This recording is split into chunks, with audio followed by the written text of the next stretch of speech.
Bonjour à tous, bienvenue dans Express Orient. Cette semaine, nous recevons Raphaël Pitti, professeur en médecine d'urgence et spécialiste en médecine de guerre. Il revient d'un séjour en Syrie. Nous irons également en Turquie où le gouvernement encourage l'utilisation de la livre turque. Enfin, nous terminerons à Gaza où des agriculteurs peinent à cultiver leurs champs parce que trop proches de la frontière israélienne. Nous recevons sur ce plateau Raphaël Pitti, professeur en médecine d'urgence et spécialiste en médecine de guerre. Merci d'avoir accepté notre invitation. Vous connaissez bien la Syrie, vous y êtes rendu à plusieurs reprises, 17 fois au total, et vous y revenez. Cela fait à peu près 15 jours que vous êtes rentré en France. Première question, quelle est la situation sur place ? Le dernier voyage que nous l'avons fait dans la Syrie, mais sa partie est, dans les zones qui ont été libérées de Daesh par les Kurdes. Nous avons été jusqu'à Tel Abyad, nous étions à 40 km au-dessus de Raqqa, nous étions à 60 km de Kobané. Et le but essentiel pour nous était de repérer un endroit qui soit assez sûr, un endroit en tous les cas où nous pourrions recevoir l'ensemble du personnel de santé, puisque notre but est de former ce personnel de santé à la pathologie propre qui est la situation de guerre. Alors justement, c'est l'objectif de votre mission dans la région. Quelle est la spécificité de cette médecine de guerre et de cette médecine d'urgence ? Eh bien, la médecine de guerre fait partie des médecines de catastrophe. On est face à une problématique qui est la prise en charge d'afflux de victimes en grand nombre, qui va nécessiter une organisation de type logistique pour essayer de faire en sorte de sauver le plus grand nombre de patients, mais pas forcément de sauver tout le monde. Bien évidemment, avec des moyens qui peuvent très bien ou être suffisants, ou bien être au contraire des moyens qui sont peut-être pas assez par rapport à l'ensemble de ces victimes. Et donc il va y avoir à faire des choix. Et en particulier, dans l'arrivée des victimes, il va falloir commencer à s'organiser. Et donc on commence par trier les victimes entre celles qui peuvent attendre et celles qui ne peuvent pas attendre, entre ce qu'on appelle les urgences absolues et ce qu'on appelle les urgences relatives. Et puis ensuite, bien entendu, il y a des pathologies qui sont propres à la médecine de guerre. C'est une pathologie par explosion. Donc on va recevoir des gens qui sont brûlés, qui ont subi des lésions par le souffle des bombes. Il y a bien sûr ceux qui sont sous les décombres, syndrome dit d'écrasement. Et donc, il y a une pathologie spécifique, si vous voulez, d'une certaine manière, à la situation de catastrophe. Plus, bien sûr, dans la situation de guerre, les plaies vulnérantes liées par balles, par les éclats, etc., qui viennent surajouter. Il y a aussi une chirurgie tout à fait spéciale dans la prise en charge de ces patients qui fait qu'on va surtout, bien sûr, préserver la vie plutôt que forcément que la fonction, surtout si derrière vous n'avez pas un service de réanimation capable de prendre en charge ces victimes. On aura plutôt tendance à amputer si cela est nécessaire que d'essayer de réparer. Donc vous voyez, il y a une organisation, je dirais, une conduite et des choix thérapeutiques qu'il faudra faire qui sont spécifiques à cette situation. Alors, vous dénoncez régulièrement les attaques contre les hôpitaux. Vous dites qu'il y a une volonté de cibler ces hôpitaux. Est-ce que c'est une stratégie aujourd'hui ? Écoutez, je peux témoigner de cela puisque la première fois où je suis allé en Syrie en 2012, en octobre 2012, le premier hôpital dans lequel j'ai travaillé de la ville de Dana, nous avons été bombardés au 3e jour. C'était l'hôpital de la ville de Dana. Et parce que nous recevions des blessés, l'hôpital a été bombardé. Nous avons dû partir. Je suis allé à ce moment-là dans une autre ville de Syrie, au nord-est d'Alep, dans la ville de El-Bab, qui aujourd'hui est contrôlée par Daesh. L'hôpital de la ville avait déjà été détruit et nous avons travaillé dans un hôpital clandestin. Je suis parti le 6 octobre de cet hôpital-là. Le 17, il était entièrement détruit. Et vous voyez, il y a une vraie stratégie qui était une stratégie de destruction de ces hôpitaux, là, systématique, dès lors qu'ils assumaient la prise en charge de blessés de guerre. Mais il est évident que l'éthique médicale, elle est de celle de porter secours à ceux qui sont en situation de danger. Et on ne fait pas la différence, nous, médecins, soignants. Et en ce sens, notre éthique, en tant que soignants, est une éthique universelle. Et donc, nous avons fait serment, en tous les cas, de soigner quiconque, peu importe sa nationalité, peu importe sa race, peu importe la couleur de sa peau, nous soignons tout le monde. Alors, concrètement, aujourd'hui, quels sont les besoins sanitaires à Alep et en Syrie en général ? 60% des infrastructures médicales ont été détruites par le régime. 60% des infrastructures médicales. Et sur Alep-Est en particulier, les 10 hôpitaux qui fonctionnaient sur Alep-Est ont tous été systématiquement détruits. Le dernier, il y a 3 semaines, et on ne peut pas dire que c'est une destruction collatérale du fait de bombardements. Pendant 1 heure, cet hôpital, ce dernier hôpital, a été l'objet de tirs d'artillerie qui venaient à la fois de la citadelle et qui venaient de l'aéroport. Pendant 1 heure, au point que les secours ne pouvaient même pas intervenir à l'intérieur de l'hôpital pour sauver éventuellement les personnes qui étaient dedans et blessées. Et donc, en faisant cela, il savait pertinemment, il avait le régime à encercler pendant 5 mois cette zone-là. Donc les gens étaient affamés. Ils n'avaient plus de quoi se chauffer, plus d'essence, plus de possibilité d'avoir de la lumière.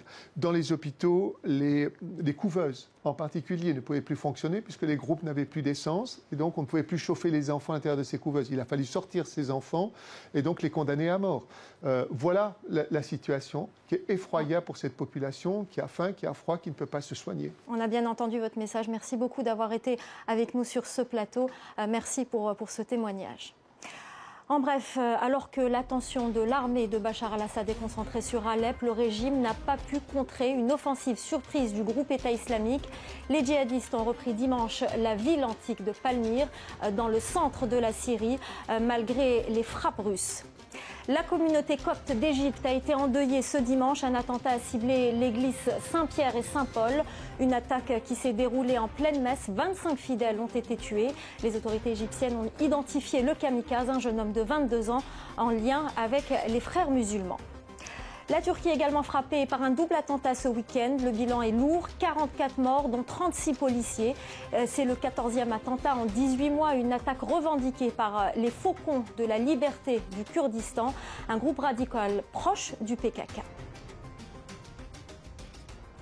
On reste en Turquie pour toute autre chose. L'économie est en crise et le gouvernement tente d'encourager la population à utiliser la devise turque.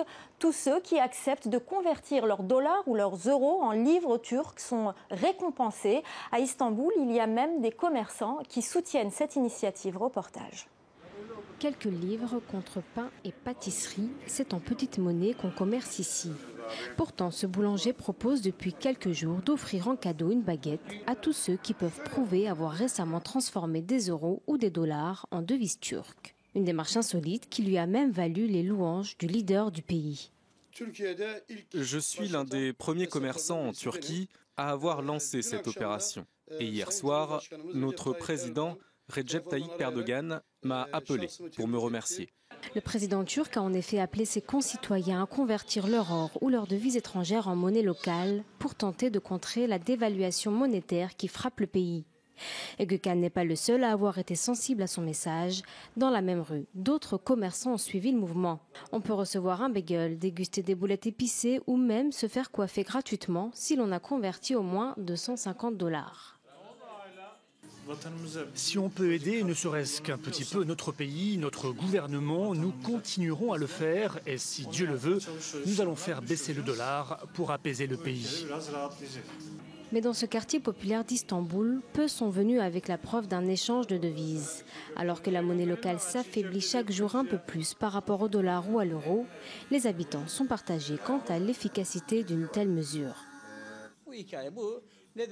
Ce sont des foutaises, comment dire, c'est prendre de l'argent dans les poches des pauvres et ils le font par tous les moyens. Alors moi, je suis contre cette mesure. Les tensions dans le pays et les relations avec l'Occident inquiètent les marchés financiers, mais le gouvernement reste confiant. La Turquie espère toujours intégrer le cercle des 10 pays les plus riches du monde d'ici 2023.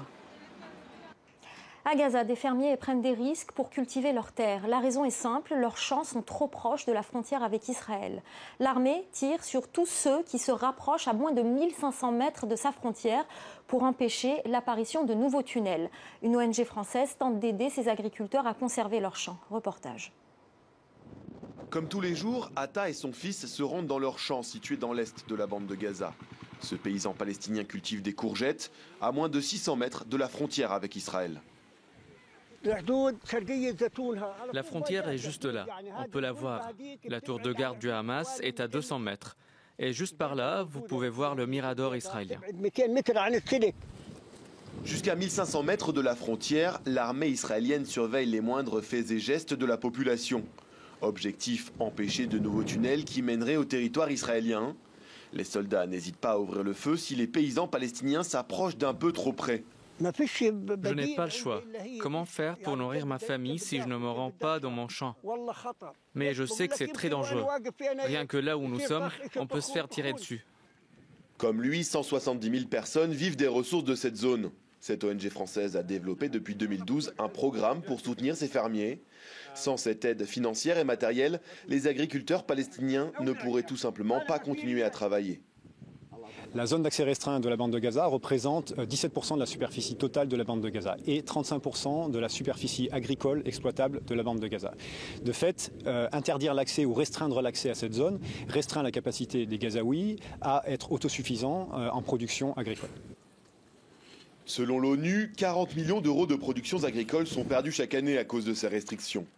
Midhat, un jeune fermier palestinien, se bat pour continuer à exploiter le dernier champ qui lui reste. Avant, mon terrain s'étendait jusqu'à 300 mètres de la frontière. J'avais une petite maison, un système d'irrigation pour mes légumes et pour faire pousser des olives. Mais c'est terminé. On ne peut plus rien planter aussi loin là-bas sans se faire tirer dessus par les Israéliens. Ils ont réduit notre vie à néant. L'armée israélienne dit redouter des infiltrations sur son territoire, notamment de la part de militants du Hamas. Un faux prétexte, assure ce porte-parole du mouvement islamiste. Chaque jour, un peu plus, l'armée israélienne réduit l'espace vital de nos fermiers pour les empêcher de cultiver en paix. C'est une menace quotidienne. Ils font la même chose en mer en interdisant leurs zones de pêche à nos marins. C'est une pression constante et ils n'hésitent pas à ouvrir le feu sur eux. Ces 2 dernières semaines, l'armée israélienne a ouvert le feu à au moins 15 reprises contre des Gazaouis. 2 pêcheurs palestiniens ont même été arrêtés en pleine mer. Voilà, c'est la fin d'Express Orient. Restez avec nous, l'info continue sur France 24.